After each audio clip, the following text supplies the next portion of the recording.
At a young age, we were always taught to seek out lessons. The world is our best teacher.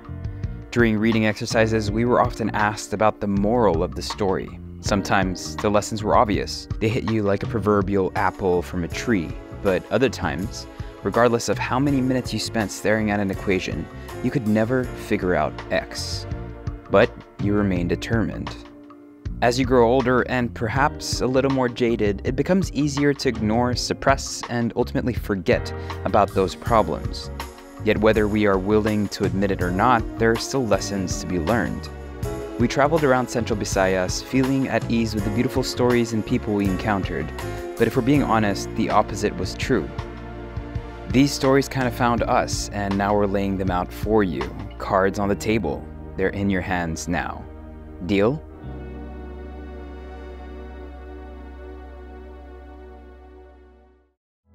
Good things take their sweet time.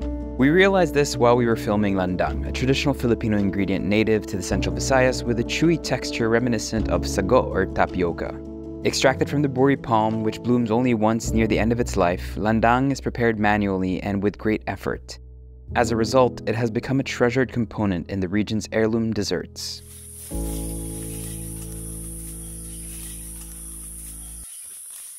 The sun is shining in Enrique Villanueva, Siquijor, as Narces Palahang sets out to source landang, the main ingredient for her native sweet delicacy, palagsing, which she will peddle in the neighboring towns. She walks with purpose, taking 40 minutes on foot to reach the forest where the buri trees grow, the key to her precious landang. It is said that a buri tree blooms only once near the end of its life, about 50 years of age. It then casts 1 million seeds into its surroundings before slowly dying. Farmers, like Narces's brother-in-law Jerry, carefully select trees in their ripest age.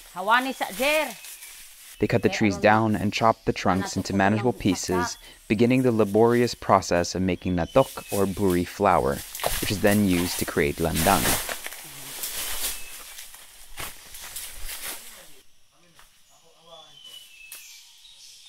Before cutting the tree down, Jerry rubs an egg against its trunk, following the belief that this ritual will ensure bountiful harvest. Para nga ang iyang unod dili basa.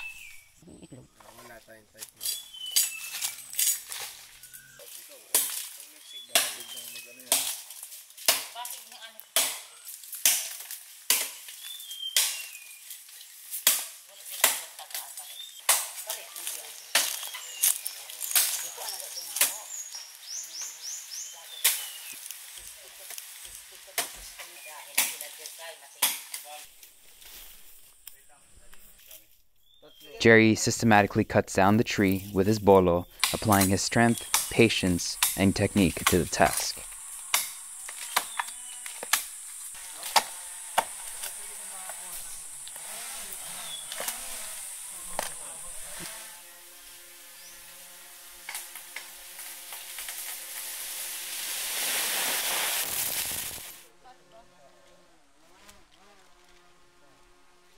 He proceeds to strip the tree of its bark, revealing the valuable inner core of the buri tree that will be used for making landang. Maukaw ra ba siya, Jer? Kapre.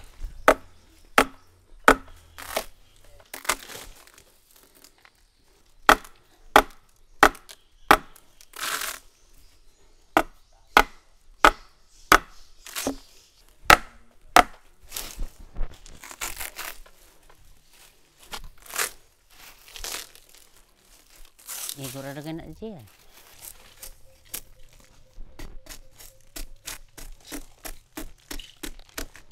Kalaykai, a piece of wood embedded with numerous nails, is used to scrape the inside of the buri tree.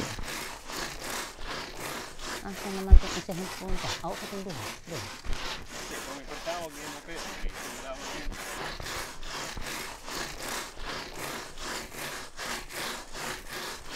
Balaligi magagama pa mi palag eh.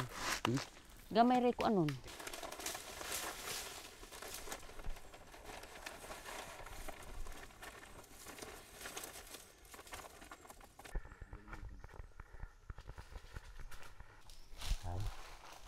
Maraming lamok.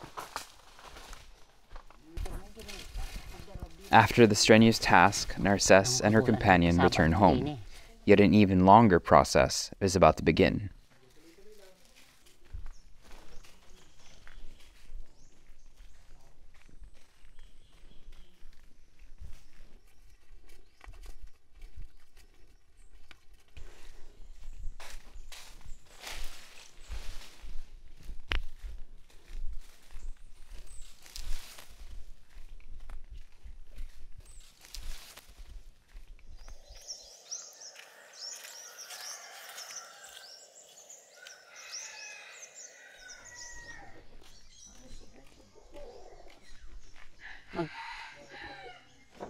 Kuan ko kon hari dong. Kuan na to ani. Kanang usok. Narcisse prepares her tools for extracting the buri flower by fetching a sturdy stem to use as a support for a cutout sack, which will serve as a makeshift strainer.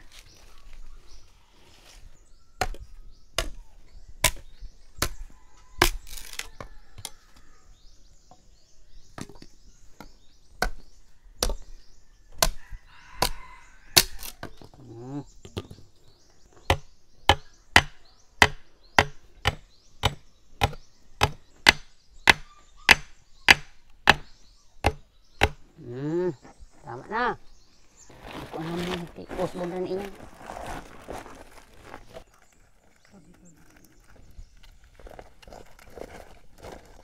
Ibutang man na siya kani.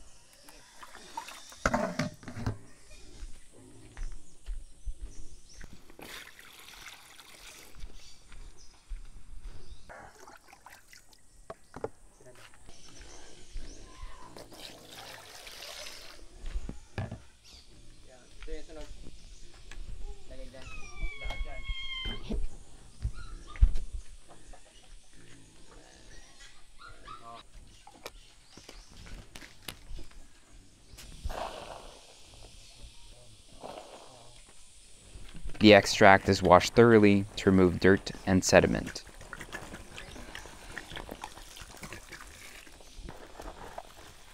Mo limang mo dong i-plastic na mo nita.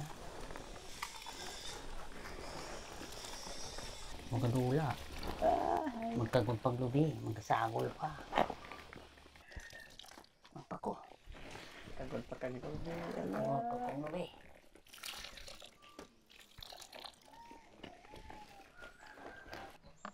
Ako ang langaw ron. Dayon. Dayon magakuan ko og lubi. Nga mo. While the extract soaks in water for hours, she prepares some mature coconuts, scraping off their meat to add to her palagsing.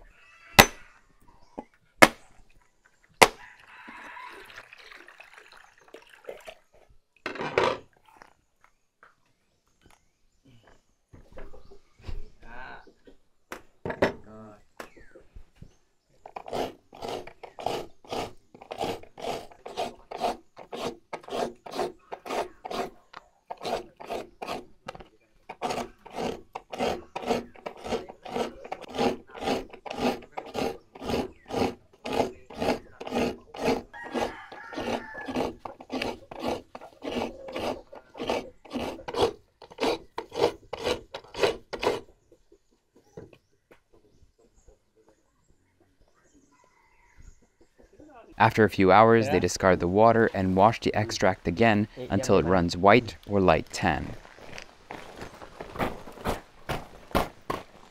Yan. Ito bang yung dapit? The lighter the color of the water, the fewer the impurities.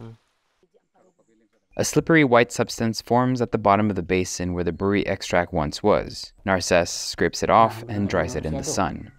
Kuan ra gamay gani na tong gikuan.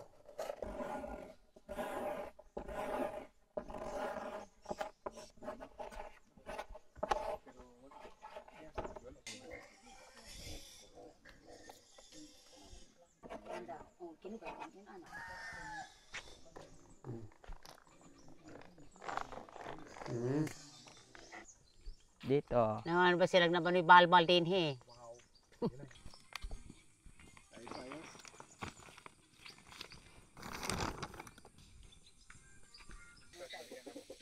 Pili ni kabuk man tay. Once dried, the extract turns into brown bits, which will be pounded and sifted into fine flour.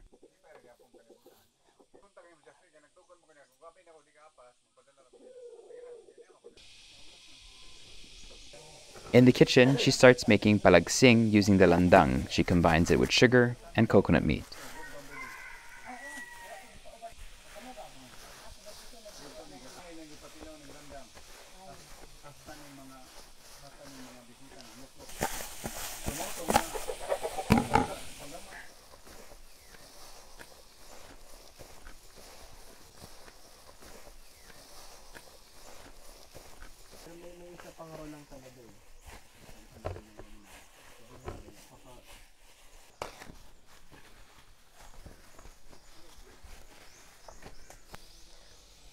Narcisse wraps the mixture in banana leaves and prepares them for steaming.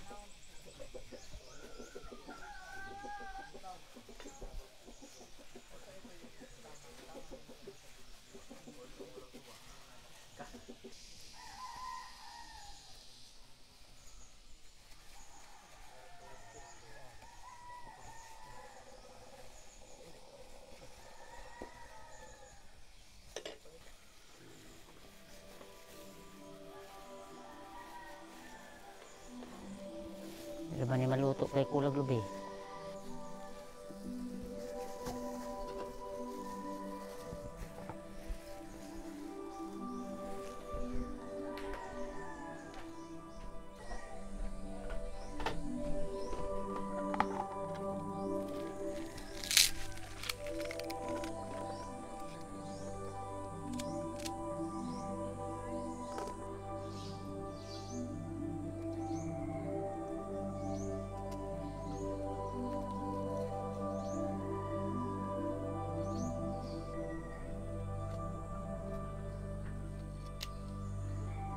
Dong, why ko palihog og paluwag saging dong, ihanig aring kuan. Ay ayaw ra. Karela ramang di ihanig aring dakong kaldero. She creates a steamer from a pot, some stones, banana plant stems, and more leaves.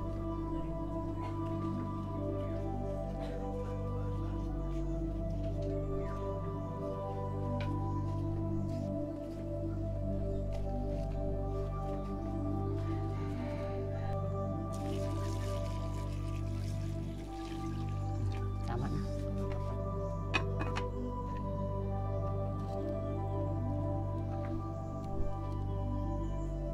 Na, dayon saka.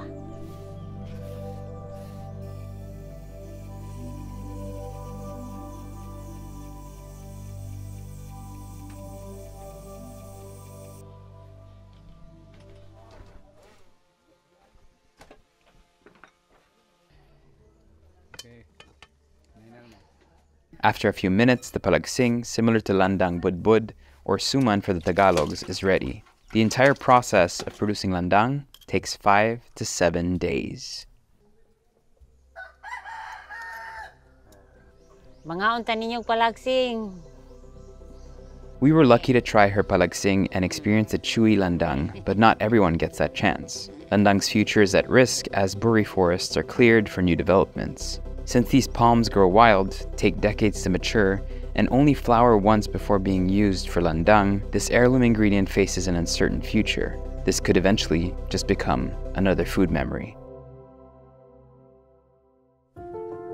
If you could taste adrenaline, would you dare try it? For those who have tried traditional Ligiron racing in Negros Oriental, the flavors are bold, raw, and exhilarating. It is a wild ride.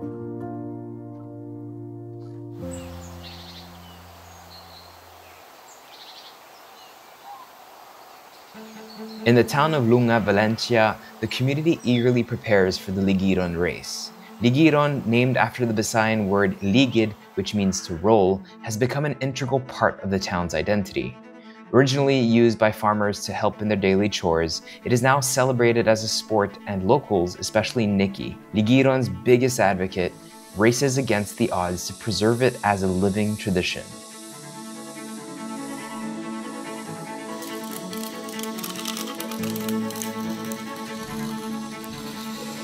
Ito na yung naghihintay sa lahat yung Ligiron race. Alam natin yung downhill bike, di ba?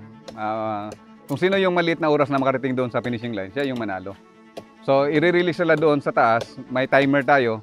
So, sino yung pinaka maliit na time na nakuha niya, siya yung winner. So, depende kung dalawang hits sila, tapos itatali yung time, yun yung mananalo. So, dito tayo sa Barangay Lunga, Valencia, Negros Oriental.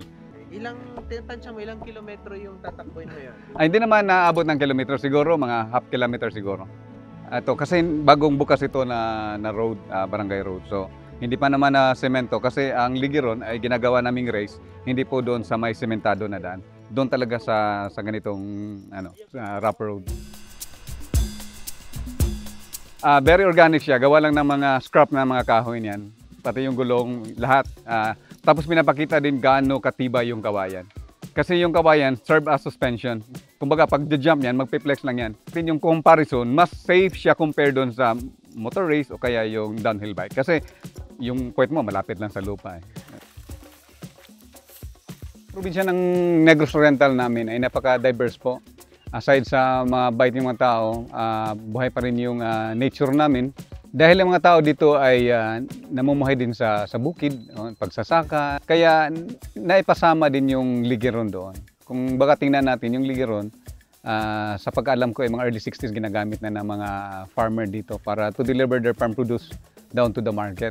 So yun yung isa sa gamit talaga ng Ligiron. Hindi lang siya ginamit na para pangkatuwaan or for pastime na nilalaro nila, kundi yung pinaka main purpose niya para mapadali nilang dalhin yung mga produkto nila galing sa bundok pababa papunta doon sa market.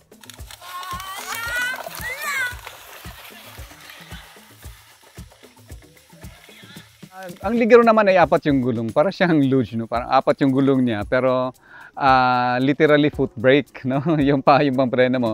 Doon kinakargan nila yung mga sako-sako nila, mga produkto galing sa bundok. So itong mga riders natin itong naghahanda sa race na to ay galing din dito sa Barangay Lunga. Sana aabot tayo ng 10. Ito mga taga Barangay Lunga. Itong mga nag-aabang diyan, mga taga Barangay Lunga na yan, no. Ito sila tatay, tumutulong din sa atin, mga kuya natin, tumutulong na rin itong gumagawa ng rap. Lahat sila ay taga ditong barangay ng Lunga. Si Dexter, ito, ano na siya, 25 years na nagsasakay ng Ligiron. 15 years old siya nag-ride ng Ligiron, pero ngayon, 25 years na.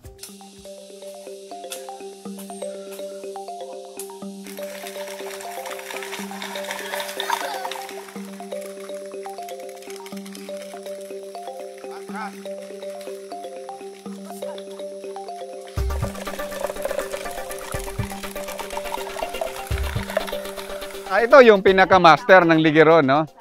Hindi na mabilang, ang dami ng Ligiron ginawa mo, tama? Siguro matansya, 200, 200? Sobra ng 200 yung nagawa niyang Ligiron. Ito si Tatay Rooney, mag-68 years old na po to. Ito si Jerome, ito yung pambato din ng Lunga, ng itong barangay, anak din ni Tatay Rooney. Walang tsansa na maputol yung paggawa ng Ligiron. Continuous yun kasi yung anak niya gumagawa din ng Ligiron. Imagine Tatay Rooney, sa 5 years old, nagsimula nang sumakay ng Ligiron. At the age of 12, mga ganun, gumawa siya ng Ligiron until now. So, yung kultura ng Ligiron ay tuloy-tuloy siya. Ay hindi mawawala doon sa community, yung paggamit ng Ligiron.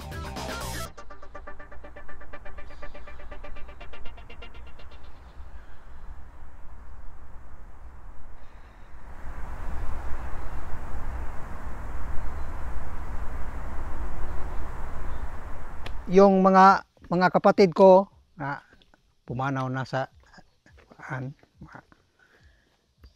sila ang unang nagawa ng ito. Tapos yung mga kapatid ngayon 67 ako years old. 67. Pero palagi pang naggawa. Yung anak ko marunong yang magawa. Yung ano lang gulong hindi ganon yung gulong dahil ako yung trabaho ko nagkarpintero karpintero at saka yung anak ko yung Ligiron sa maliit pa kaming mga bata yung minang kupras yun ang ginagamit namin sa paghatid sa magbili ng kupras. Mga bata pa, maliit pa kami, 5 taon, para laro-laro lang.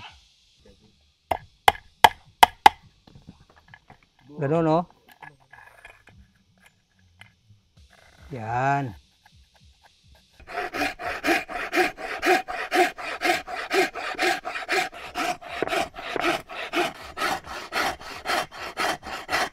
Limang araw yung bawat isa. 5 araw kay punta kami sa bundok maghanap ng ugat ng kahoy. Pagkatapos, mabigat.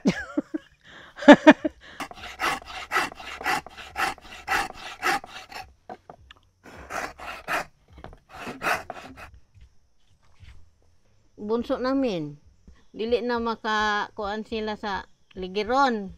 Makahimo kay hindi na ilabi haron daghan ng cellphone sige ginana. para nako importante ang ligiron kay ma-exercise ang atong katawan. Katawan. Maano yung katawan? Na, Ako. Pag- Dami ng pawis. Ano tayo, kayang pa ba sumakay ng ligiron? Pwede man, pero yung hindi masyadong hindi masyadong mahirap yung daanan. Pero paano kung kunti? Oh, Usali pa yung niya. rider, oh.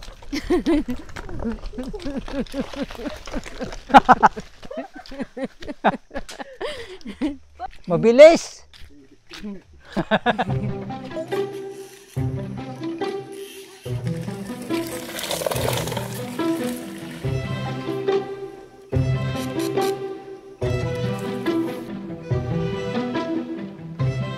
Dumating sa punto na nag-initiate ako ng first ever official ligiron race.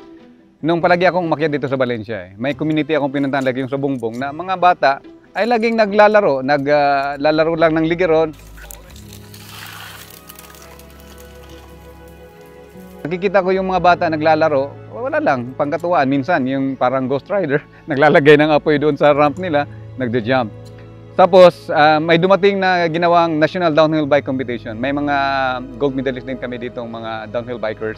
Bali yung ramp na kung saan nagde-jump yung mga bike, nagtatry din yung mga ligiron. Kaya naman nila. So since then, nag-decide na ako na, sige, para i-prove natin kung sino talaga magaling ng sumakay ng ligiron. So magpaparace ako. So it happened last 2013 of June.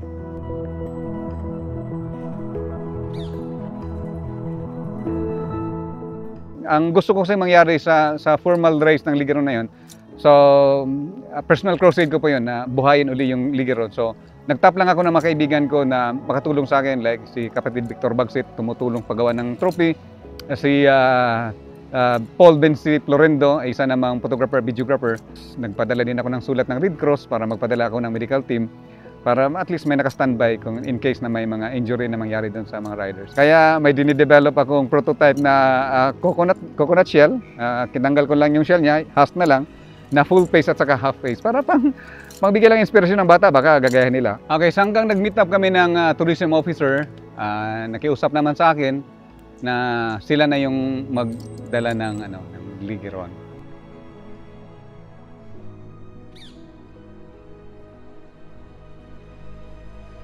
Hanggang tuloy-tuloy na yon, hanggang dumating din sa punto na biglang nawala din yung ligiron. Hindi ko na alam kung anong nangyari doon sa tourism na hindi nila pinagpatuloy yung ligiron.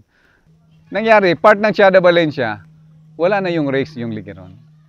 Ang ginawa nila, exhibit of ligiron na lang. Kumbaga, ilalagyan ka na lang dyan sa mesa, lalagyan na lang mga design, yung mga ganon. Na-defeat yung purpose ng ligiron na gawin siyang race kasi para siyang naging motor show na i-display na lang tapos nagbibigay din sila ng premyo kung sino yung magandang design ng ligiron. Kaya sinabi ko rin doon sa tourism officer na kaya nga ang sa akin lang gusto ko sana na kung bigyan lang ako ng pagkakataon na kahit man doon sa LGU o sa council na magsasalita ako about ng ligiron, very much willing po ako kasi kung tutuusin, malaking tulong talaga ang Ligeron sa tourism and industry. Actually, sa ginagawa ko ngayon, nakapag-introduce din tayo ng Ligeron sa ibang mga towns and cities. At kung bibigyan pa ng support ng LGU, hindi po siya mawala yung Ligeron. Kasi parte siya ng buhay ng tao dito, lalo na yung mga farmers natin. Kasi yung Ligeron, malaking tulong sa kanila. Imagine, naglagay lang ako ng poster. There was this an 80 years old. Sabi niya, yun yung sinasakyan namin ng bata ba kami.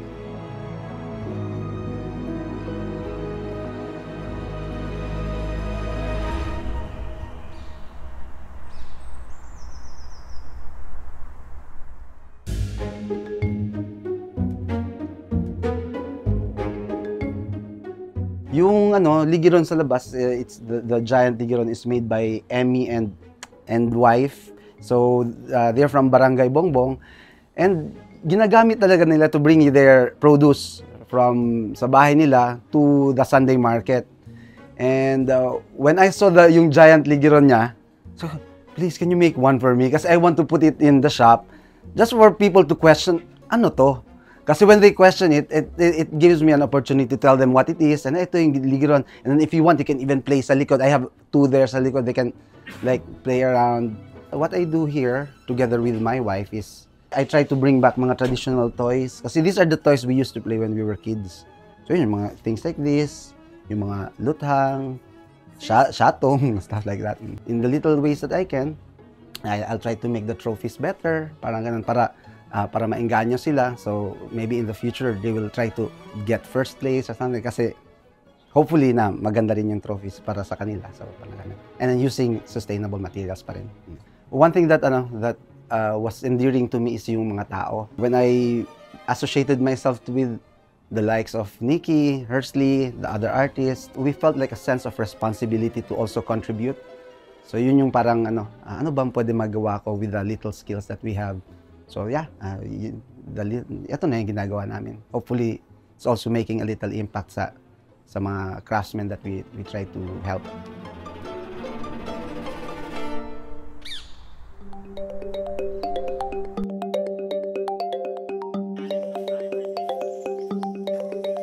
Malapit-lapit na lang pong paghihintay ay makikita na po nyo at mararanasan ang Ligeron Race 2024. Ito, pa-warm up po na yung mga rider natin. Sige.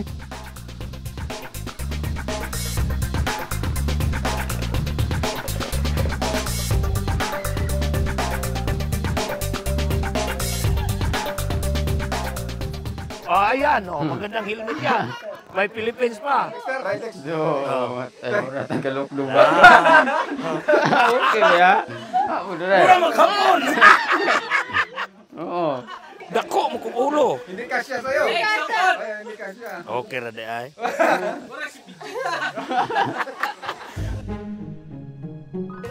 Talagang dito yan tradisyon. May scooter pa nga yan, yung parang bike, pa going to up na, itulak na lang. Tulak na lang paangat. Exercise din yan. Mas delikado siya pero mas exhibition siya. Kasi maraming nanonood, mas lalo kang excited. Okay, magsimula na tayo dito para alam nyo kung paano yung mechanics sa Ligeron Race na gagawin natin dito. Okay, tala. Ang mga riders, dali na, katong mga pilumba para buhian na to. Kaya no, nagdag-om ra ba? Basi dita makatiwas. Okay, so ito, habang nintay natin yung mga riders na paakyat na dito para magsimula na ang race natin, itong mga bata, ang gagawin lang natin ay hindi necessary mag-jump kayo doon, ha? Isa-isang release. Bawat riders isa-isa. So may time tayo, so pinakamaliit na oras, siya yung manalo. Ang importante na hindi pwedeng buhatin yung Ligeron. Ha? Una, first hit, sabay, isa-isa kayo bababa, tapos second hit, yun, itatali natin yung oras. Kung sino yung pinakamaliit na oras, siya na yung mananalo na rider. Okay? So, klaro ba sa inyo? Klaro ba? Simulan na natin ang race. Excited na ba lahat? Ha? Okay, excited na.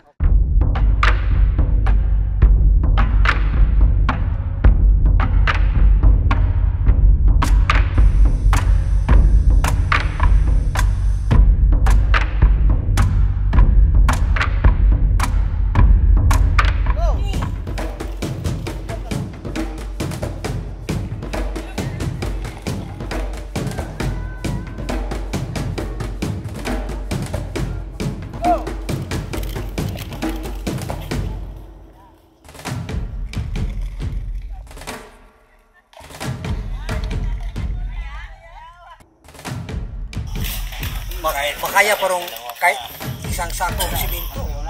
Walang mag-ano sa atin.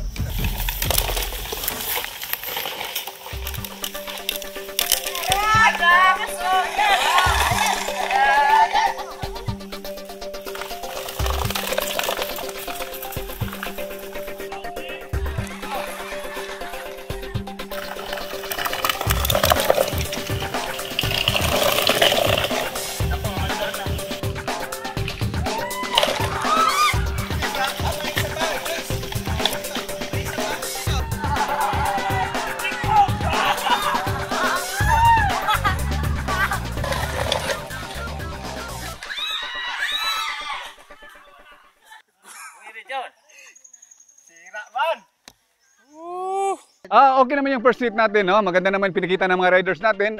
Yung pinaka maliit na oras na nakuha is 18.22 seconds. Pero may isa lang rider na sa sobrang bilis ng kanyang takbo, yung ligiron niya wasak. Pero solve naman. Si Jerome yung siya yung 18.22. Ito pa yung nasirang ligiron, pero ito yung rider na nasira yung ligiron niya. Ito yung ligiron niya, no, nasira yung ano niya, manabela, naputol yung manabela. Sa sobrang tuloy niya, ito yung rider natin. Pero wala namang gasgas, okay lang ba? Okay na, wala namang gasgas, okay lang naman. So, ang ligiron lang hindi okay. May isa pang rider bago yung isang next final hit natin. So, hintayin lang natin yung isang rider.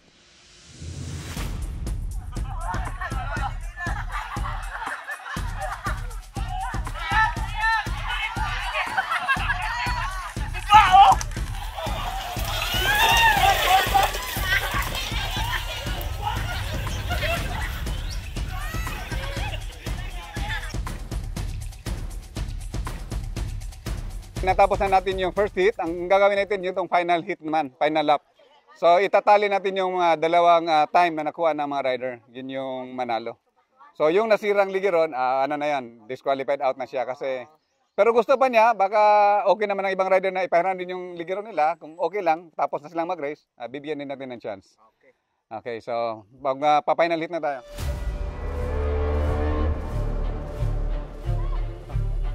Okay lang.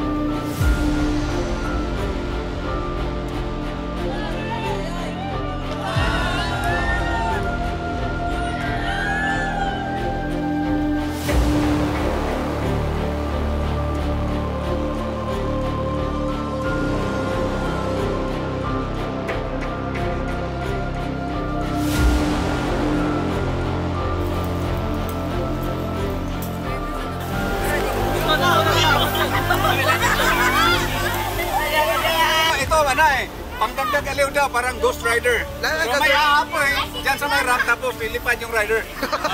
Aabangan na lang natin. Pinatulo ba?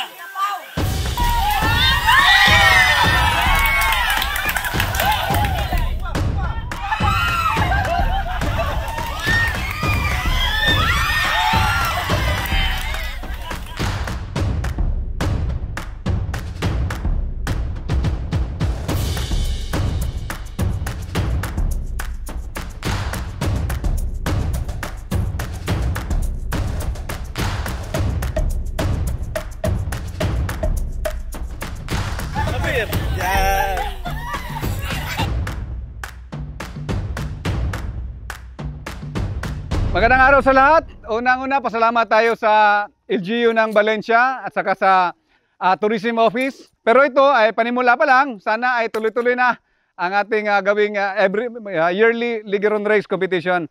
At saka may hinanda ring prize sa mga top winner natin.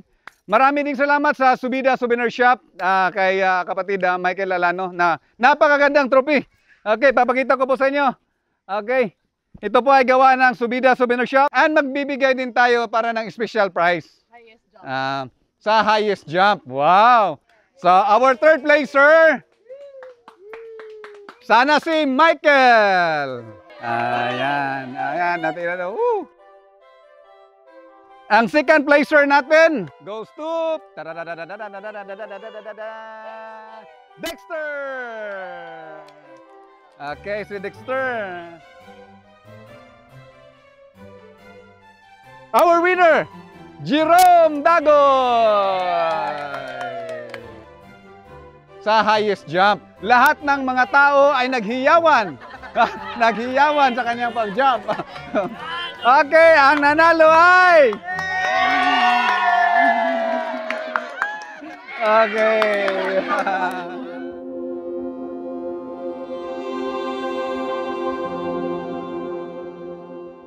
Sa panahon ngayon, more on gadgets na lang yung mga kabataan. Hindi na nga pinapawisan, wala na mga outdoor activities. So isa yun sa advocacy ko, talaga buhayin yung larong Pinoy. Especially to support our local craft, local product, local sports. Kung may mag-experience ng ligeron, yung mga habal-habal driver, may income din para papunta sa site kung saan sila mag-experience. Yung mga maliliit na store ay makabinta din sila ng pangkakanin or mga pangmerienda. Hanggang sa may sasakay pa at gagawa ng ligeron, tutuloy-tuloy yan. Basta kung kaya ko pang tulungang buhayin ang ligeron, bubuhayin ko po talaga. Like the bamboo that Ligiron is made of, this tradition just needs to take root. With a community that nurtures it, it is sure to grow.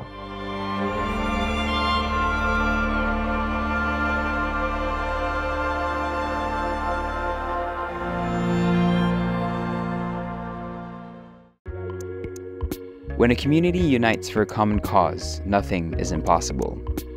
Bayawan City is living proof of this. Through discipline and determination, the town has been practicing sustainable waste management, setting an example not just for neighboring towns, but for the entire country. Everything started way back 2000 when the Solid Waste Management Act, or RA 9003, is pinalabas na requiring all the LGUs na dapat meron ng solid waste management plan. So, isa sa mga inimpose namin is yung segregation at source. So, segregation at source, dun ang mahirap kasi chine-change mo yung behavior ng isang tao na dapat isegregate talaga yung basura nila.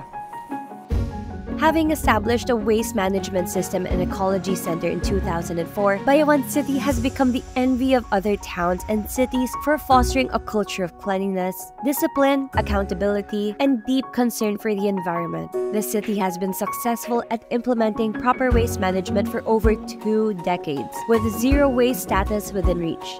All of this leads us to wonder, could Bayawan City in Negros Oriental be the cleanest city in the Philippines?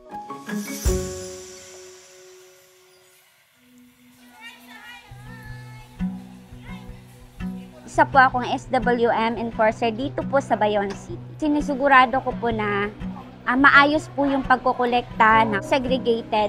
Kaya samahan ko po talaga yung grupo. Kasi once po na may nalagay na nabulok, di po ba di nabubulok yung kinokolekta namin, makaka-penalty po sila. Bukod po sa nagkokolekta kami, isa din po kami sa authorized po kami na enforcer na nagbibigay ng penalties. Kailangan mayroong ticket. Pagka wala kang ticket, walang koleksyon. Tapos, yung hindi malata, Huwebes, tsaka Martes, at tsaka Sabado. Yung mga gulay naman, tuwing araw, tuwing hapon. Siyempre, nung una po, sa amin, mahirap. Kasi, siyempre, hindi mo naman talaga maaano agad sa tao na ito, sundin nyo to. Ang ginawa namin, dahan-dahan po, nagbibigay po kami ng IEC Informational Campaign. So far po, ang Bayawan City, hindi naman po talaga sila mahirap paintindihin. Natanggap na rin po nila na mas maganda po pala na sumunod na lang. Kasi para po sa kalinisan ng syudad. Hindi naman kami nag-alinlangan. Ewan ko yung iba, pero ako hindi po nag-alinlangan. Unang-una, 2 pesos lang yung ticket. Kasi pagka ganun, malinis yung paligiran. Malinis talaga. Kasi yung mga basurero, hindi naman sila nagkulang ng responsibilidad nila. Hindi mo makita sa daan na mayroong mga dumi. Dati po, sweeper ako, tapos sa awa ng Diyos, pakunti-kunti, na naging ano po ako, naging enforcer, tapos ngayon po leadman. Ginawa po akong leadman, bali 2 days pa lang ngayon. Nag-start po ako ng sweeper way back 2021. Doon ko po nakita na well-deserved naman po talaga ang city namin na makatanggap na pinakamalinis na syudad. Kasi po, 5 AM po, nasa area na po ako, nasa field. So as sweeper, responsibilidad ko po yung area ko na malinis. So ganyan po ang syudad namin, well discipline. So lahat kami sumusunod sa patakaran. Kasi totoo naman, tama din naman at nakita din naman. Kung hindi yan tama, hindi yan obra yung iba, hindi mo makikita sa daan namin na mayroong mga kalat. Talaga, totoo, malinis talaga.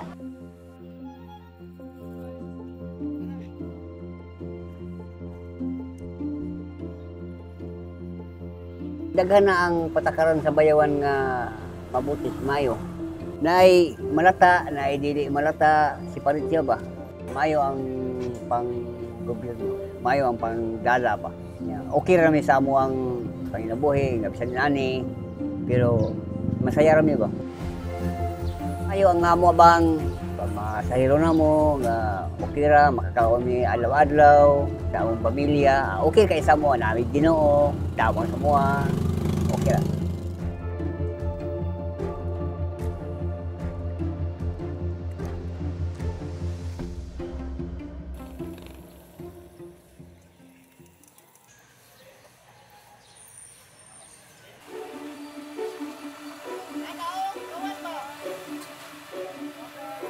When was the last time you threw out trash at home? Did you segregate your waste? Did you even think about the garbage collectors who handled it? Getting rid of garbage might seem like a routine task in the world, but without those who help keep our communities clean, things wouldn't run as smoothly. The next time you see your local garbage collectors, let them know that you appreciate their work. But more importantly, thank them in the best way possible. Do your part by segregating trash and keeping the environment clean. Cultivate a culture of discipline in your community and watch it ripple everywhere you go.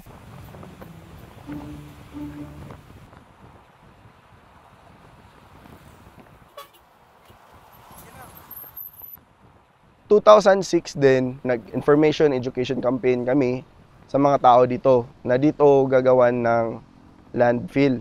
Ang hirap kasi yung mga tao, pag mindset nila na basurahan talaga, mabaho talaga. So ayaw nila. Pero yun, pina-inform namin sila na hindi basurahan talaga, which is it is a waste management area or facility. Oo, basurahan siya, pero hindi siya yung tipong mixed waste na mabaho talaga. With the help sa barangay council noon, tinulungan din kami sa pag-inform sa mga household. So natanggap din nila, so okay sila. So in-acquire niyang city yung area, which is 27.4 hectares. And then they started the construction na. 2010, when it all finished na ang construction and operational na siya. The plan was supposedly 30 years for Bayawan City alone. But para makatulong ang Bayawan City sa neighboring na mga LGU is that nakipag-MOA sila sa amin na pwede nilang itapon yung residual waste dito sa amin. Ang step 1 ng compactor na paparating or basura na paparating dito, pupunta sila sa scale house natin or weighing bridge. So kukunan ng data kung gaano kabigat ang basura na paparating. Pag biodegradable waste, andun tayo sa mga 8 to 10 tons per day. Ang kinokolekta ng city na non-biodegradable waste na basura is nasa 13 to 15 tons per day. Mas marami po kasi instead na ang isang household is magbabayad ng kanilang basura para magtapon dito, mas pinipili na lang nila na mag-backyard gardening or backyard compost. So ang susunod na step natin is kapag non-bio, dito na tayo sa aming Central Material Recovery Facility.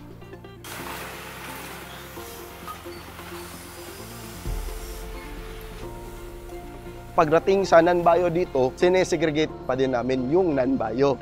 Kasi madidivide mo yun sa dalawang klase ang non-bio. Residual waste at saka recyclable waste. So dito, yung mga tao natin is sinasaking nila yung mga recyclable waste at saka yung residual waste naman is that napupunta sa ibaba at yun na yung dinadala, hinahaul papunta sa landfill natin. Kinukuha din ng mga junk shop yung mga recyclables, binibili nila dito sa amin. So yung pera na binayad sa isang junk shop is babalik din sa city. So sustainable po kasi parang may cycle talaga siya. So ang ginagawa po nila is sinahawal na po nila yung yung mga residual waste natin. Tapos itong dump truck po natin, ang magdadala ng residual waste papunta doon sa cell 1 natin. Wala na po masyado itong amoy kasi medyo nabilad na po ito sa araw, dried up na siya. So okay na po.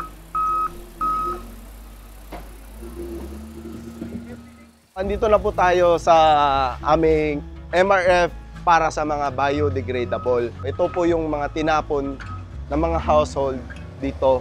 Pinapa-decompose namin, natural decomposition lang po. At saka kapag na-decompose na siya for about 6 months, dinadala namin dito para papasok sa rotary screen namin o tinatawag namin na ayagan ito or siever. Ang purpose ng rotary screen natin na machine is that nagse-separate siya sa mga pipino na material. Sa kabila naman, dito mapupunta yung mga plastic, mga buko na hindi pa na-decompose. Tsaka ibabalik na naman dito doon para ma-decompose na naman siya.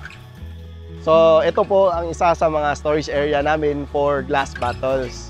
So, ang nakikita ninyo na mga tao ngayon na kumukuha dyan ng botelya, yung mga tao ng junk shop na mga private. Sila ang kumukuha at saka bibilin din nila sa amin ang nakuha nila. Ito na po yung vermicomposting facility namin. So, from bioscreen material, pinoproseso pa namin para ma-enhance yung quality niya as a vermicompost. So, from bioscreen material, nilalagay po natin dito sa mga beds, tapos pinifeed sa mga uod namin or mga worms namin. So ginagamit namin na uod is African nightcrawler. So within 45 to 50 days, pwede na siyang harvestin. Ilalagay na naman natin dun sa isa namang rotary machine namin para ma-sieve na naman. Para yung mga uod is matira at saka yung material natin or vermicompost is mas gaganda ang quality kasi mas liliit na siya. Vermicompost po is magandang gamitin to sa mga garden natin o sa mga vegetable natin o sa mga puno natin as a soil fertilizer kasi organic siya, wala siyang halong chemical. Dito po sa landfill is sinasacking siya per 50 kilos per sack. Ang benta po namin is 185 per sack. Lahat ng income na nanggagaling dito sa facility na to is pupunta directly sa general fund ng city namin.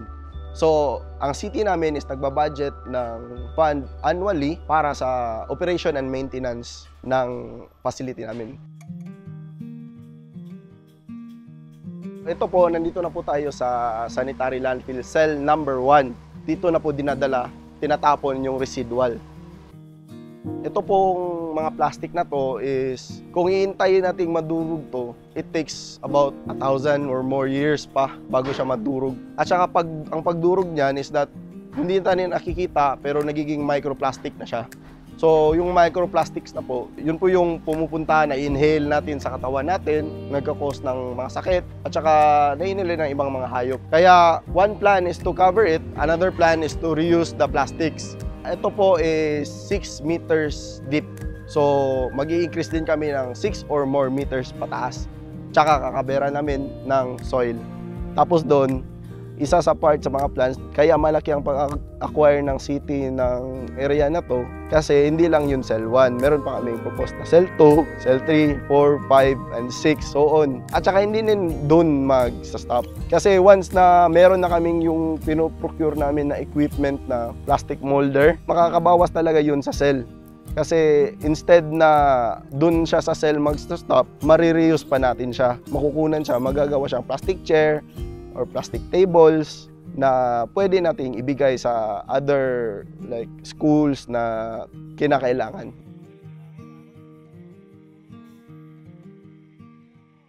Actually, hindi lang kami solid waste management. Meron din kaming wastewater treatment facility. From the household na septic tank, kine-collecta ng declugger trucks namin yung per household. Dito dinadala, discharge doon sa digester tank namin. Tapos, from the digester tank, doon masostore yung sludge or yung dinala nila from the septic tanks. So, pag mapupuno na ang digester tank namin, i-release yan, dito na po pupunta sa drying beds namin. Ang nangyayari dito is that yung solids na filter, tapos yung liquid naman is pupunta sa anaerobic baffle reactor namin.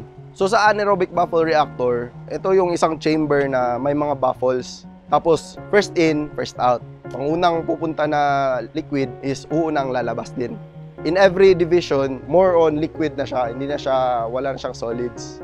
After naman sa anaerobic baffle reactor, pupunta siya sa aerobic ponds. Diyan na ang treatment na nangyayari din.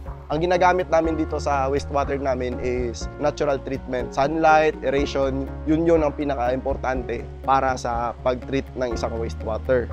Tapos, kailangan lang ng intervention na dapat mataas ang kanyang retention time. So, kaya marami-rami ang aming aerobic ponds. Pagkatapos sa aerobic ponds, pupunta na siya sa engineered wetland or constructed wetland. So, sa wetland, yun na yung may mga parang reeds. Ang ginagamit namin is Phragmites carca or kung tawagin sa amin is abunak. Pero parang sa Tagalog is tambo. Yun po yun ang number 1 namin na nag-filter ng wastewater. Itong buffer lagoon po, sa cell natin, meron po yung perforated pipe sa ilalim. Para siyang drain. Kung uulan, automatic na magdi-drain siya. Tapos yung leachate niya is pupunta dito sa buffer lagoon. Kaya nasasabi nila is walang baho yung cell namin kasi palagi siyang mala or dried. Lahat ng mga katas ng sa landfill namin or sa cell 1 is pumupunta sa buffer lagoon namin through the perforated pipes. Pag na-treat na po namin yung tubig, dini-discharge na po namin siya sa environment. Pero pinapatest po namin ang aming sample kung makakapasa ba sa DNR na for water discharge permit. So sa nakikita nyo po, marami pong mga kakahoyan dyan is because yan po yun is planted, man-made. At saka yan, nagawa po siyang isang buffer para sa aming wastewater. Dinadayo nga ng ibang lugar ang landfill namin eh. Kasi daw is one of the role model na landfill. For example, merong other LGU na gusto nilang pumunta dito kasi magbe-benchmark sila sa area namin, sa landfilling system, solid waste management, para matutunan nila kung ano ang ginagawa ng city. So, kinikater namin, pinupunta naman sila dito, tinuturuan namin sila kung paano namin ginagawa dito, minamanage dito, start from the collection until dito sa disposal na din. Hindi naman namin pinagdadamot kasi hindi naman dapat pinagdadamot yun kasi para sa amin very helpful and very extending hand naman ang leaders din namin. Hindi naman dapat na kami lang may ganito, kami lang dapat marunong nito. Siyempre, if environmentalist ka, dapat passion mo na yun eh. Hindi yun dapat nagtatrabaho ka as environmentalist hindi dahil trabaho mo lang. Dapat passion mo, gusto mong makatulong sa environment natin. So, mas malaki ang makikitulong kung hindi lang tayo ang may alam.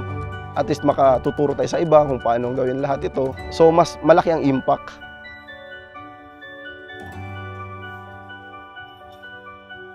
Siguro masasabi kong ultimate goal para sa landfill is that yung magagawa siya isang tourist spot, destination talaga na hindi lang siya waste management pero parang mayroon siyang side na yung interactive at saka ma-enclosed na yung reduce, reuse, recycle.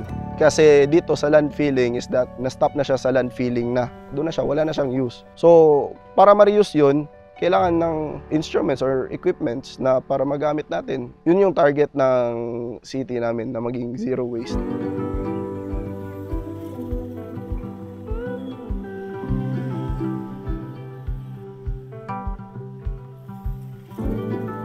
Yung Bayawan City po, yung pinagmamalaki ko po kasi malinis yung paligid at saka safety po kayo pag bumisita po kayo dito. Masaya po kasi yung bayan namin inaasikaso kaya malinis yung paligiran. Di matutuwa din yung mga Bayawano. Di proud po kaming Bayawano. Proud talaga ako sa amin kasi sobrang linis yung Bayawan. Isa pa, disiplinado din naman kami. Disiplinado kami dito. Kung mahimo na siya nga city ba niya, okay na sa mga tanan, mga tukod, mga tabang, daghan kaysa una. Muna nga proud mi sa Bayawan. Sana tabang. Bilang residente ng Bayawan, napaka-fulfilling po para sa amin kasi may impact yung ginawa namin. Nakakataba ng puso. Hand in hand talaga kami sa LGU at saka as a resident yung mga Bayawanon. Nakikibaka talaga kami ba. Parte po ng mga Bayawanon, isang pagtutulungan sa isa't isa.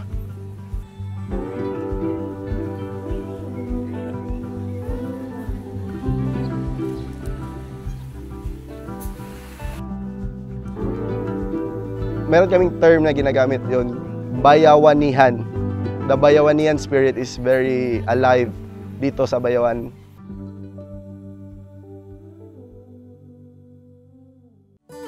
Seeking and accepting help from others is a unique kind of strength. This is the lesson that Lilibeth taught us, the woman behind the famous Pan Bisaya of Enrique, Villanueva, and Siquijor. Ako si Lilibeth Magsayo Vernis. Ako ang may-ari ng Lilibeth Pan Bisaya. Nagsimula tong Lilibeth Pan Bisaya October 20, 2012. For generations, Pan Bisaya has been a staple in the lives of the Siquihodnon. The term translates to bread from the Visayas, and the recipe has been learned by mothers from their mothers and their mothers before them.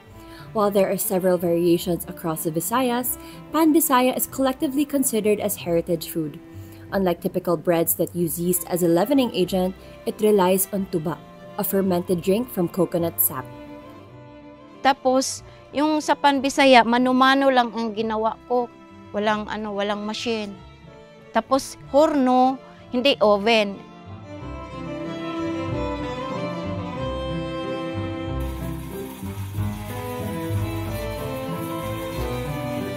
Apoy namin, makita niyo.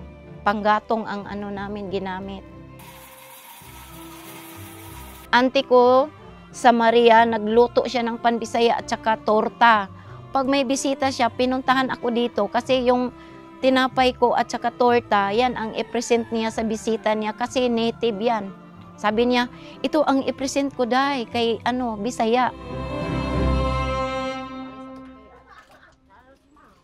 When her children were younger, Lilibeth and her husband struggled to make ends meet. Lilibeth tried different jobs until she observed her neighbor making Pan Bisaya and had a eureka moment.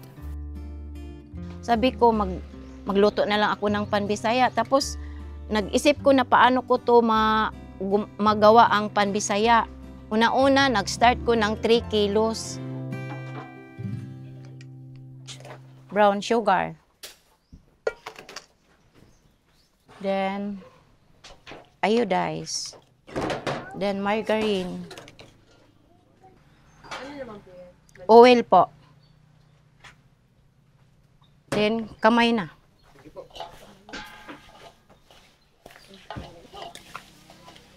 Then, milk.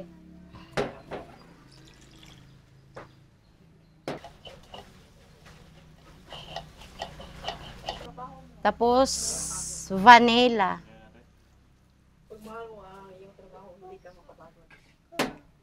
Tapos, coconut wine, tuba. Lambot ang iyang, ma'am, result sa pan. Hindi siya tumitigas.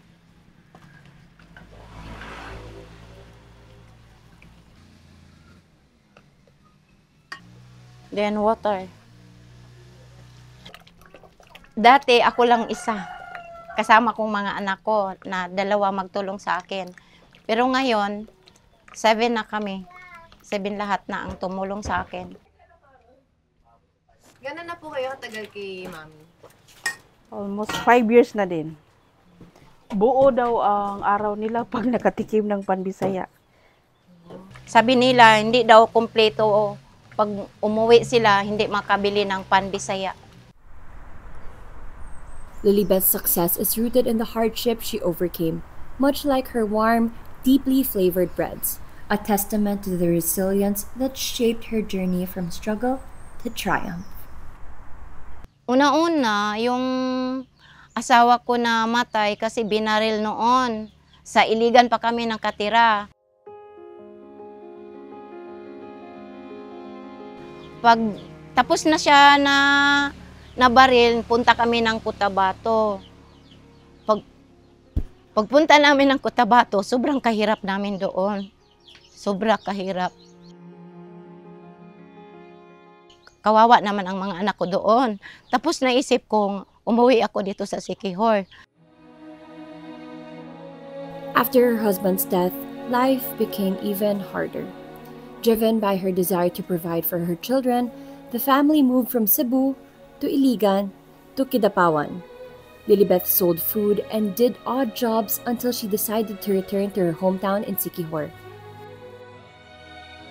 Nag-isip ko na paano ko to magawa ang Panbisaya. Pero yan ang ma'am sa mga nanay pa noon. Ang narinig ko, ang Panbisaya may tuba. Siyempre naisip ko, sige lagyan ko ng yung tuba para magaya ko tong mga nanay pa noon.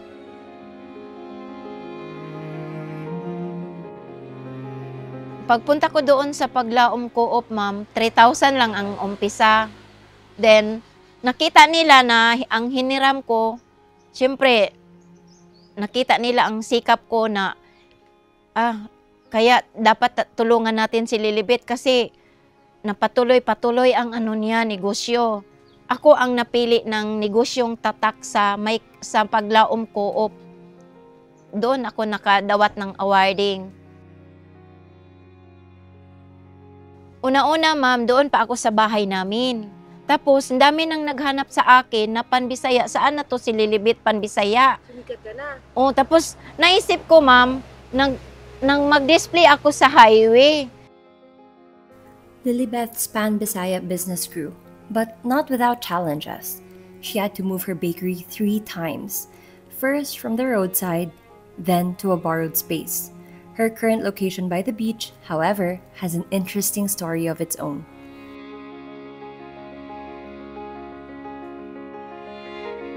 Huwag mong sirain yung store mo kasi kami na lang ang mag-alsa. Maghanap ako ng mga barangay tanod.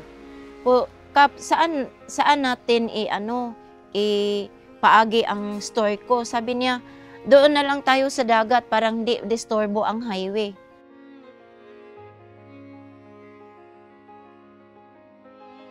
Nung araw nag-transfer kami dito, ang daming nagtulong sa amin, yung barangay captain at saka yung mga barangay tanod at saka konsihal.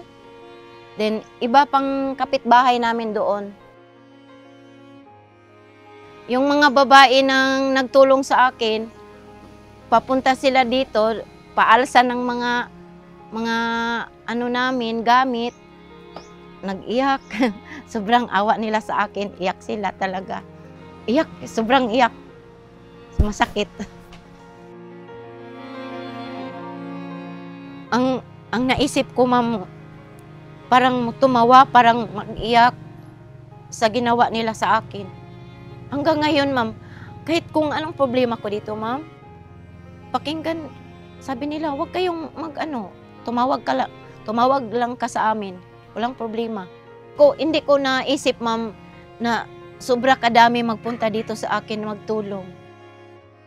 Lilibeth's community came to her rescue in a true act of bayanihan.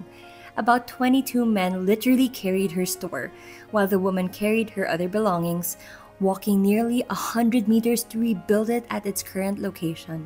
In Filipino culture, the selfless act of communal unity and kindness, expecting nothing in return, is the essence of bayanihan.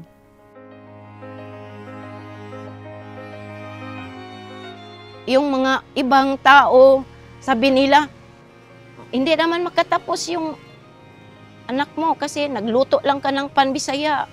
Pero ngayon, nagpasalamat ako sa Panginoon dahil sa Panbisaya, sa hirap ng sobrang kahirap, natapos ang anak ko.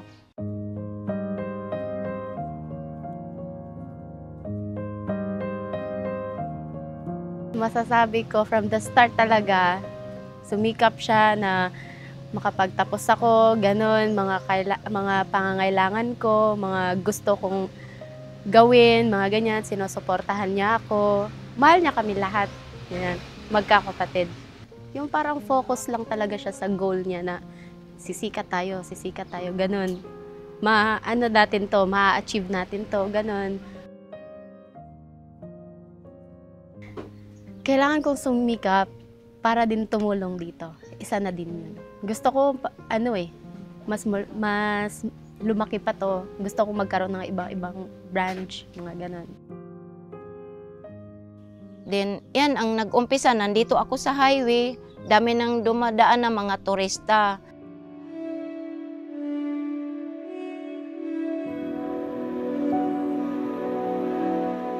Pangarap ko sa bakery namin, magkaroon ng iba't ibang branch. Actually, na-try din namin na magkaroon ng branch doon sa San Juan. Kasi sa San Juan, maraming turista. Pero, dito lang talaga nga na place, dinadayuhan ng mga customer.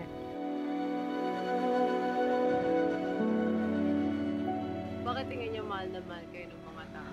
Pag may sobra sa akin, bigay. Pwede makatikim kasi wala kaming pera. Ate, yung mga dumaan dito ng mga estudyante kasi galing ng school, yung sino pang maghingi, bigyan ko. Tapos sabi ko, si Lord na ang bahala. Ang binigay ko sa mga tao, ang natanggap ko, sobra.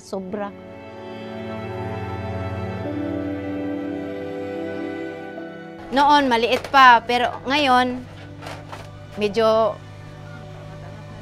nakaangat-angat na rin. Tapos, okay na sa akin, masaya na ako. Number 1, yung nakatapos na pag-aral ang anak, dahil sa Panbisaya po.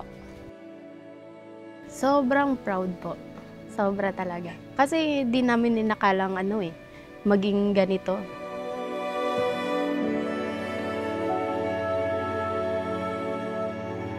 Ang pangarap ko, ma'am, na tuloy-tuloy yun mi hanggang kailan mi kunin ni Lord.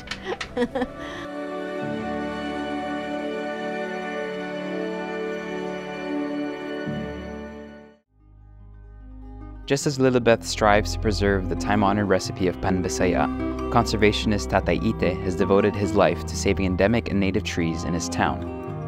If you listen closely enough, you might just hear the universe whisper your own purpose.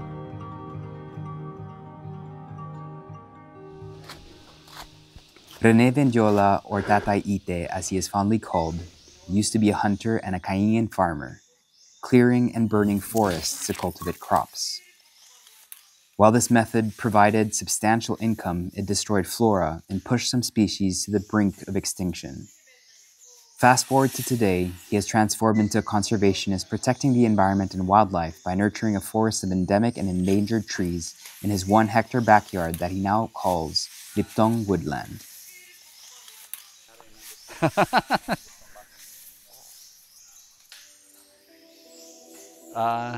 Ako si Tatay Ite, nagiging tatay ako kasi matanda na rin. I'm 72 years old. Pero ang nagiging tatay ako dahil sabi ng mga tao nung magtanim ako ng kahoy, siya yung tatay ng mga puno. Mayroon talaga akong dugo ng Ita. Kaya nga, I'm proud to be Filipino. My parents are farmers, raising crops, kamote, saging, ganyan din. Dati-rati, ang mga tao ay hindi parang hinahabol na maghanap ng pera. Noong panahon na yun, nag-aral ako, malakas ang grado ko sa biology. Science, I went to Manila with friends to seek greener pasture. Pero nagkamali pala ako kasi pagdating ko doon is you have to work. I save money for my trip way back home. I miss my lifestyle here, going to the forest. Dati, hunter ako. Yung isang linggo, siguro, isang baboy mo ang konsumo ko. Pag magkaingin ka, pag malaki ang harvest mo, you're happy within a year. Kaya yung hindi mo maubos sa isang taon ang harvest mo. Pero you have to change to preserve. Nabago ka dahil sa attending seminar and then working with professors. Doon ko natutuhanan din yung pangalan ng mga puno. Then until na yung mga professor magsabi, dito lang ito sa Negros nakita, critically endangered. So, paano pag nawala? So, wala na. So dapat magtanim. Love our trees. Yung ano ang nasa Negros, yun ang itanim natin. Hindi yung magdala tayo ng puno dito sa Negros.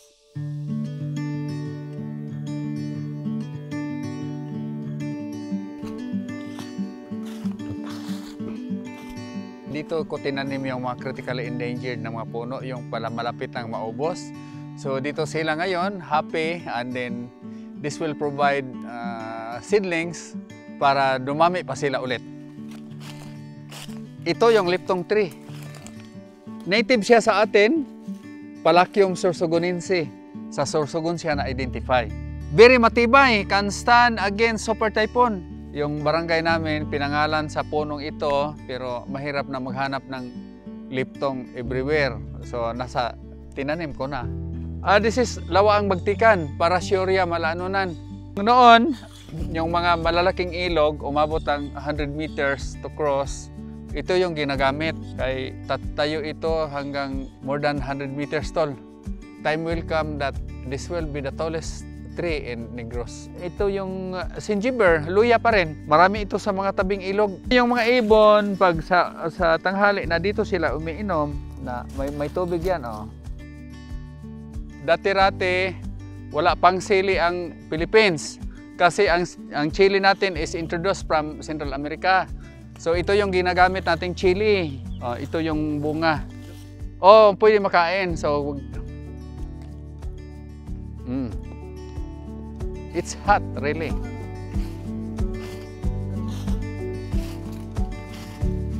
May kalamansi tayo na endemic lang sa Cebu, Negros at Bohol.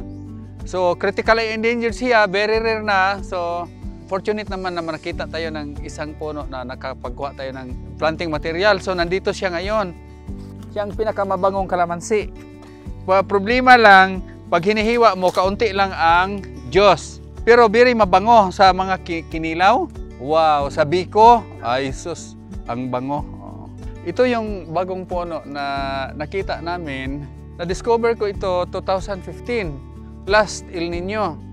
Then umaasa akong magbulaklak, another El Nino, kasi pag magbulaklak siya sa may El Nino. Lawaan is mayroong pakpak, pero ito wingless. So nagtanong-tanong ako sa mga expert, so sabi nila bago yan. Bagong species yan. So, pinadala sa Korea ang specimen. Doon, DNA test. So, bago talaga siya. It takes a long period of time sa pag-study. So, ngayon, bulaklak na lang ang kailangan para mapublish. Sana may bulaklak yung mother tree this year.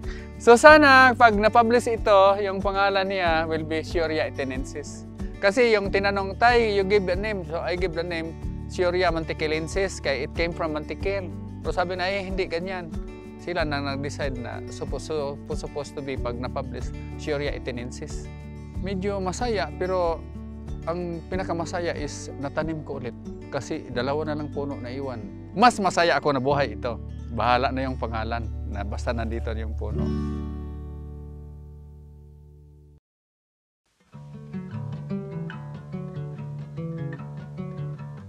Tatay Ite is living proof that it's never too late to work on a dream, or in his case, a forest, where everything can thrive. There's an indelible connection between all of us, deepened by the purpose we choose to fulfill. For Hersley Ven Casero, that purpose is capturing life through art and pictures.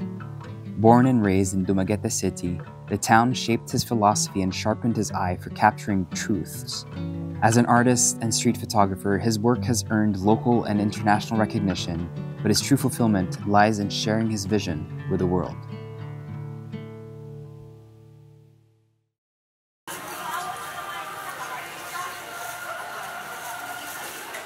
So dito ako palaging nag-shoot. It's my playground. So yung mga tao dito, nagiging kaibigan ko na lang. Kasi palagi ako dito. My father as a projectionist sa theater, cinema, and he asked the audience to write random names, whatever yung ma-pick up niya na name, that would be the name of his child. Hersley. That's my name.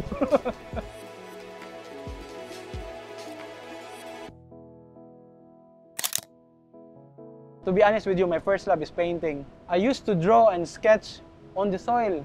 If I have frustration sometimes in my painting, photography for me is an instantaneous way of creating art. Like clicking your camera, you will produce art. Like I coined myself doing this phrase CAM, or catch a moment, which is for me, it's vital in creating art because that's how I develop my skills in recording moments and catching moments. I graduated with a major of marketing.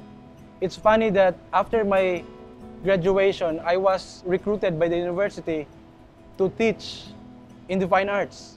I don't even have a degree in teaching, but because of my love of the arts, of pursuing it for how many years, Orched give me an exemption.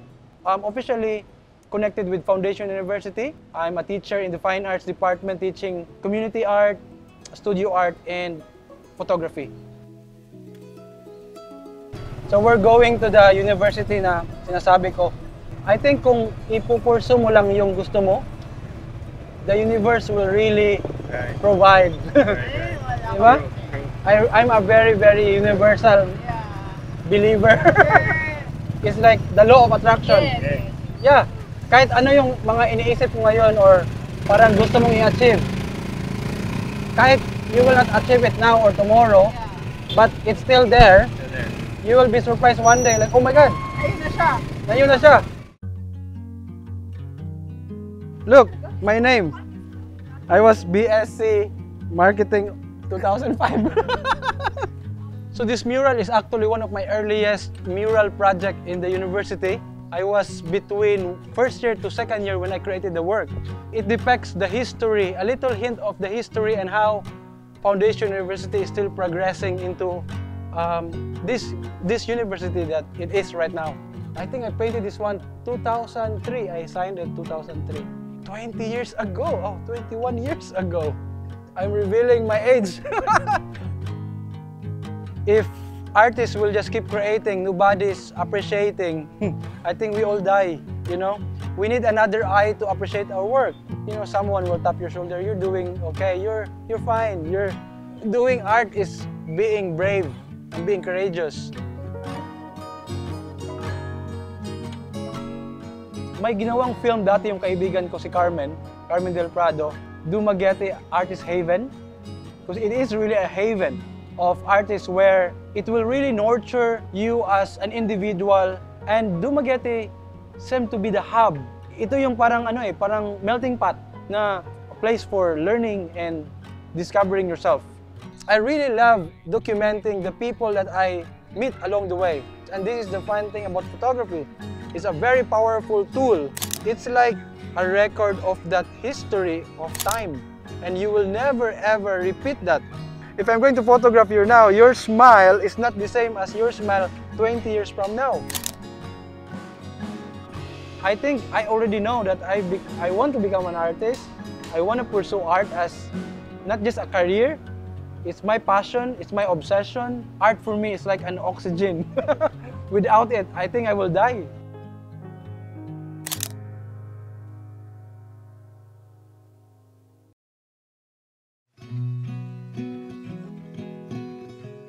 Capturing life through photography or paintings is truly special, but echoing the sound of nature and using it to advocate for its preservation, that's something completely unique. This is Nicky Dumapit, a multifaceted artist, musician, eco-warrior, and radio broadcaster. Nicky's infectious personality and optimism are reflected in his life philosophy. Lipay ang kalibutan, the world is happy. You first met him through our story about Ligiron Racing. Now it's time to know him as an artist who uses his music, created from found and discarded objects, to champion the environment. Kabataan ko ang sobrang saya. Yung talagang papawisan ka, maglalaro sa labas. Tapos, ayun, yung community, buhay-buhay ng mga kabataan, nakasama mo makapaglaro. Tapos, ang sarap talaga pakiramdam yung nasa isang community na gano'n, na buhay. Ang sarap pagising early morning, maririnig mo yung tunog ng ibon. Paggabi, makakita ka pa ng mga fireflies. Ang ganda talaga yung community namin. Hanggang dumating yung punto na from agriculture, naging residential. hanggang naging commercial. So, nagbago talaga yung lugar namin. So, kaya napaisip ako baka may magawa akong something na makatulong din sa may balik ko yung ganda ng nakita ko nung kabataan ko. Kaya para sa akin, gumagawa din ako ng mga instrumento, kumbaga, can mimic the sound of nature. Gagayahin yung tunog ng kalikasan kung anong pwede kong magawa sa mga found objects na nakikita ko. Ang sa akin lang kasi, sa isang araw may mapangiti lang akong tao, blessing na po sa akin yan. Magsimula tayo sa ibon. Yung ibon kasi, may isang specific na ibon na ginagaya ko yung tunog niya. So nung na-develop ko siya, gawa siya ng isang bamboo, pwede mo siya magamit for emergency. Kasi pag nawala ka, naligaw ka, or kahit na may mga calamities na mangyari, magamit mo siya as whistle or pito. Yeah. Ito yung paparinig ko sa inyo na ginawa ko rin siyang ginagaya ko yung fantail, yung tawag kami ay bilad-bilad.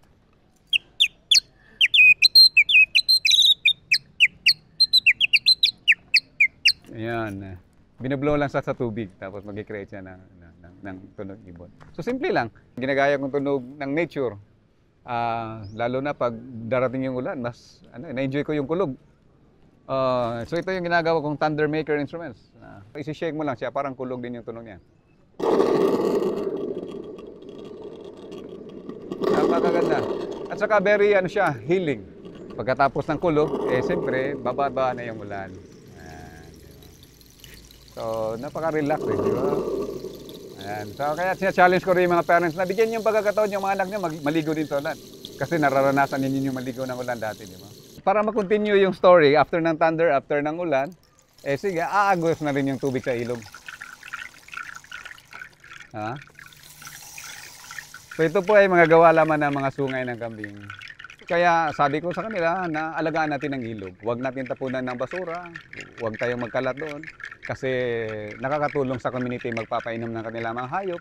So tapos may na-discover din ako na yung ibang sungay ng kambing ay magagaya din ng tunog, palaka. Di ba? Pag umuulan, ayan, di ba? So ayan, parang napaisip lang ako. Tapos maliit naman, kung gusto mong maliit. Di ba? Tapos habang naglalakad sa tabing dagat, may nakapulot din akong shell. Iba naman yung tunog niya. Pair din sa sungay ng kambing na parang nasa rice field ba? O yung kuliglig. Di ba? So walang imposible. At least maglalaro lang yung utak mo. Kaya sabi ko sa mga kabataan, huwag niyo hampasin o patayin yung palaka. Kasi isa sa tumutulong yan, kakainin yung mga lamok. Tapos, may mga naka-interest na gumawa nito, kaya lang hindi talaga lahat ng sungay tumunog. Meron namang gawa ng kawayan. May marami din gumawa nito, common din siya. Same principle din, at least may resonator dito. Ang kilalang gumawa nito sa Bukidnon, si Balugto yung sa Talandig Drive. Ganun din, ganun siya. Pero nagbibigay ako ng ideya ng tao para at least ma-encourage siyang bumuo o gumawa ng kanyang sariling instrumento. So kung wala ka naman itong kawayan, wala kang sungay, ito yung pinakamadali. Ito lang ng cutter, tapos sabayan mo lang ng plastic cup, ito na rin yung tunog niya. Di ba? Palaka pa rin. Sa buong mundo, more than 6,000 species of frog, di ba? Ito, napulot ko rin to, sayang, baka sugatan tayo. Pero iba din yung tunog niya, pag iba naman yung groove niya, di ba? Ito yung paborito kong pag nag-travel ako, ito siya. Ayan, simpleng-simple lang, di ba? Empty plastic bottle lang, tapos lagyan lang siya ng tali. Importante na basa yung tali niya, gano'n. Tutunog na yan. So may stroke siya, ganito yon. Kasi parang siyang tuko. Kaya gagayahin mo yung tandang na hinahabol yung inahin. Early morning, di ba? So wala, mga waste lang yan. Tapos at least marami kang napasayang tao. Ito, ang dami ko nang napasayang tao nitong simple lang ganito. Tapos, pinopromote ko rin itong shell na to. Ang tawag nito kasi budyong. Gawa siya sa cone shell or helmet shell. Lagyan lang siya ng butas. Dito siya ibublow.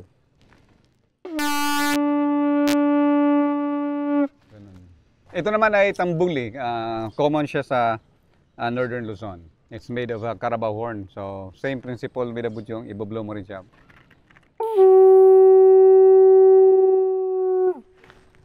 Tulad nito, kung titingnan mo, isa lang siyang simpleng flexible hose. Ang hangin, Hindi nga natin na nakikita, pero pag humahampas na yan, mapifeel natin, nandyan siya. Pwede natin siyang paglaruan. Ito, tunog lang yan naman umiikot siya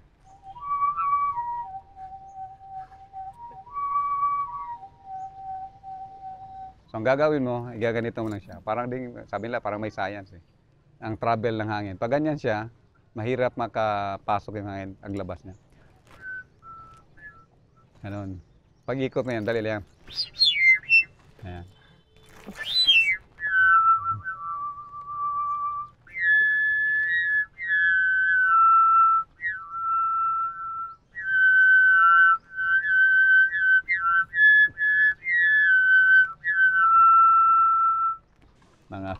Mga tirang PVC, ginawang flute. May gawa din mga bamboo. Lalagyan ko lang ng mga design para mas nasanay akong mag-play sa mga traditional flute. Ito naman ay mga pattern ng isang tribo ng Mindanao. It's a Talandig tribe, one of the 7 tribes of Bukidnon. Nung pumunta ko doon, nag-immerse ako sa community. Natuto din akong paano siya gawin.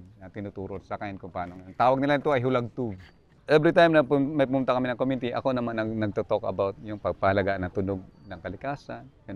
Huwag nating hintayin pa na mahilan tulad na lang nitong ginagawa ko na sa mga upcycled na lang or ganito na lang mga instrumento natin marinig. Hindi na natin marinig in the wild or yung sa natural niya. Kaya we're encouraging people to really take care and help protect the environment.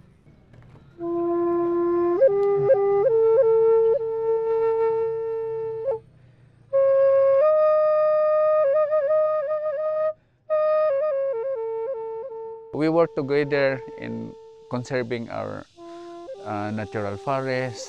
Hindi naman sa gubat lang, pati na yun sa marine. Kay we need marine life for food consumption at saka we need forest for our water and din sa hinihinga natin. Kahit maliit lang ang area ko, it's contributing a lot about conservation kay nandito na tumutubo yung mga critically endangered trees. Kung minsan may mga scenario or moments na gusto ko lang siyang i-feel at saka tignan and hindi ko siya kukunan ng pictures kasi some moments sometimes are best experience when you are present. Para sa lahat, dapat pipreno din tayo. Kasi pag puro tayo nagmamadali, hindi tayo aware sa paligid natin. Kumbaga, naglalakad ka lang dyan, hindi mo naman pinapansin na may puno. Hindi mo naman siguro napapansin pag gabi because we are blinded by light pollution. Hindi na natin appreciate yung beauty of darkness. Hindi na natin marinig yung agos ng ilog sa tubig kasi sobrang pagmamadali. Dapat may panahon din tayong huminto. Pakinggan din natin yung paligid natin, yung daing nila. Kung anong pwede nating may tulong, gawin natin. Lahat tayo konektado. Tulad lang yan sa gawang kanta ni Sergio Ayala, magkaugnay ang lahat.